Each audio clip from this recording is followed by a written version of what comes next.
দুইটা কামলা আনছিল শনিবারে, কামলারা এরকম মাইরা থেকে গেছে। এটার আমরা সঠিক বিচার চাচ্ছি, যারা এরকম করছে তাদের আমরা যেভাবে মারছে আমরা ওইভাবে মৃত্যু চাইছি। দর্শক, রয়েছি টাঙ্গাইলের বাসাইল উপজেলার ঘোষাখালী এলাকায়। তো এই এলাকায় যেখানে আমি দাঁড়িয়ে আছি, অত্যন্ত দুঃখ এবং পরিতাপের বিষয়, গতকাল তাদের ধানি জমিতে কাজের জন্য দুইজন অর্থাৎ কামলা কিন্তু কোর্টে হাট থেকে নিয়ে আসেন এবং গত রাতে কিন্তু তারা তাদেরকে নেশাদ্রব্য খাইয়ে তাদেরকে অজ্ঞান করে এবং কি স্থানীয় লোক ধারণা করছে তাদেরকে অজ্ঞান করে শ্বাসরুদ্ধ করে হত্যা করে।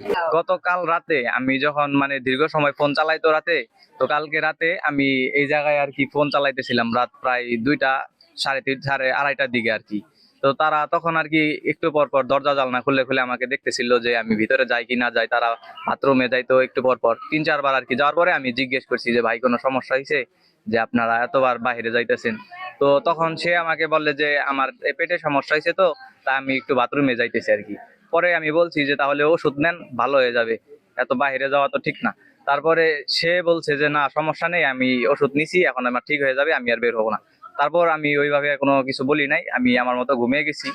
তো আজকে সকালে আর কি আম্মু সকালে চিল্লাচিল্লি করে বলতেছিল যে কি হয়েছে না কি হয়েছে ঘরের ভিতরে। তো আমি দৌড়ে যে দেখি যে তাদেরকে হত্যা করা হয়েছে এবং আমাদের ঘরে ভাঙচুর করে বিভিন্ন জিনিসপত্র চুরি করে নিয়ে যাওয়া হয়েছে। টিন কাইটা ঘরে দরজা ঢুকে পরে দাদুরে 2 সাইডে দেখলাম যে অনেক দাগ হয়েছে, হয়তো গলায় টিভি দিয়ে উনারে প্যাঁচ নিছিল। আর হচ্ছে গিয়ে দাদার এমনি শ্বাসকষ্ট, তারপরে চাদর দিয়ে গলা দিয়ে প্যাঁচি আর কি গিট্টু দিছিল। সকাল আমরা উঠছি, কাকি উঠে দুয়ার ঝাড়ু দিয়ে বাইরে গেছে।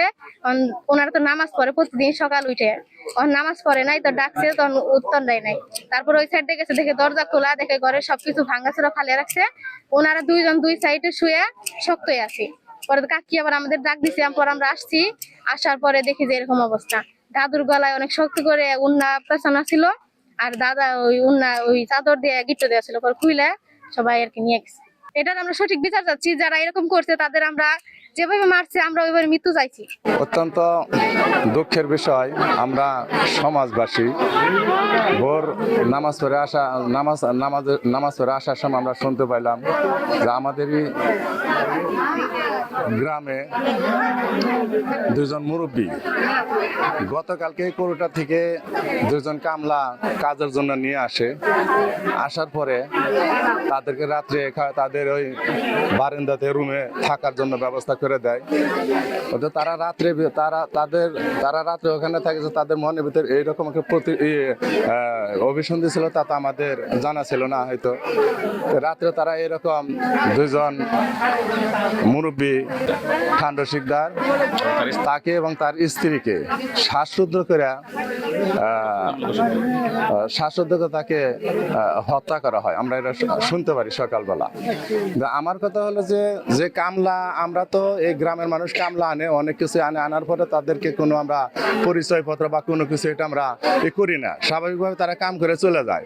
তো এখন আমার মনে হয় যে যেই এই ধরনের কামলা বা কিছু আনেন না কেন, তার পরিচয়পত্র, তার মোবাইল, বিশেষ করে তার এনআইডি কার্ডের তার শনাক্ত করা উচিত আগে। এরকম একটা ঘটনা আরো হয়তো ঘটাইতে পারে, সেদিক থেকে আমরা সবাই এখান থেকে একটা শিক্ষণীয় ব্যাপার হলো সব আমরা সতর্ক হইয়া যাতে এইরকম আমরা করে রাখতে পারি, যেভাবে যেখানে থাকি না কেন কামলা নিলে পরে আমরা যেন এরকম তাকে শনাক্ত করে রাখতে পারি। আর এটার জন্য আমরা সমাজবাসী থেকে, সমাজের তরফ থেকে, সবার তরফ থেকে একটা বিচার চাই। দুইটা কামলা আনছিল শনিবারে, কামলারা এরকম মাইরা থেকে গেছে। ওই জন্য কাটছে, কাইটে নিয়ে ওই ভিতরে ঢুইকা কিভাবে কি করছে, শুনলাম যে খাওয়াইছে আর কি, নিশা খাওয়াইছে, খাওয়াইয়া গলায় পেঁয়াজ দিয়ে, একজনের চাদর দিয়ে পেঁয়াজ দিছে, আর একজনের উন্না দিয়ে পেঁয়াজ দিছে। পেঁয়াজ দেওয়ার পরে তারা আমরা সবাই করলাম যে না, নিশা খাওয়াইলে তো মানুষ মারা যায় না। পরে যে পাঠিয়ে দিলাম, তো জামুরকি পাঠিয়ে দিলাম, পাঠিয়ে দেওয়ার পরে এরা মৃত্যু ঘোষণা করছে আর কি। সন্ধ্যা 7টার সময় ওই বাড়িওয়ালা যে মোতাহার মিয়া, ওর ওই অসুস্থ বুক বানিয়েছে কদিন ধরে, শরীর ব্যথায়। এই কামলাই কইছে কাকা আমাদের কি হয়েছে, খালি শরীর ব্যথা। এই শরীর ব্যথার জন্য আমি ওষুধ দিই, আপনি ওষুধ খাইলেই আল্লাহ করলে ব্যথা ট্যাথা যাইব গা, এই বলে ওষুধ খাওয়াইছে।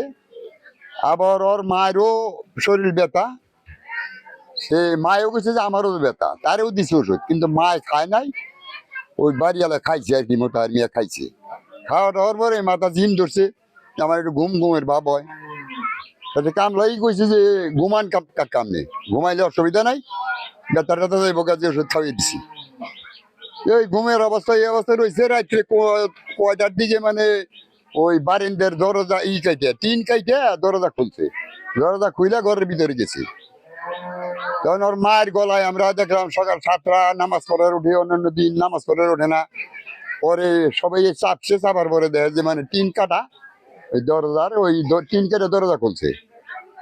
সবাই যায় দেখে যে মানে উন্না পেছিনা মায়ের গলায়, আর ওই মোতাহার মিয়া ওই অবস্থায় কম্বল গায়ে দিয়ে ঘুমাই রয়েছে, তার মুখ ছাবি না। এই পর্যন্ত আমরা দেখছি।